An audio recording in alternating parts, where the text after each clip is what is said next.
Ito ang Davao City, isa sa pinakamalaking lungsod sa Pilipinas at pangunahing sentro ng ekonomiya sa Mindanao. Kilala rin bilang King City of the South, ang pangalan ng Davao ay nagmula sa tatlong Bagobo subgroups, at ang kahulugan nito ay Beyond Higher Grounds, o Over Hills Yonder, na tumutukoy sa lokasyon ng Davao River. Ang ilog na ito ay nagsilbing mahalagang kalakalan noong unang panahon. Noong panahon ng mga Kastila, hindi lang mga Espanyol ang nanirahan sa Davao, kundi pati na rin ang ilang Tsino at mga migrante mula Luzon at Visayas.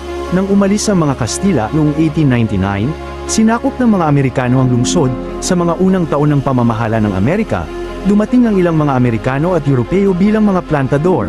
Dahil sa kakulangan ng manggagawa, pinayagan ng mga Amerikano ang pagpasok ng mga Hapones, at noong dekada 1930, tinawag ang Davao bilang Little Tokyo, dahil sa dami ng mga Hapones na nanirahan dito.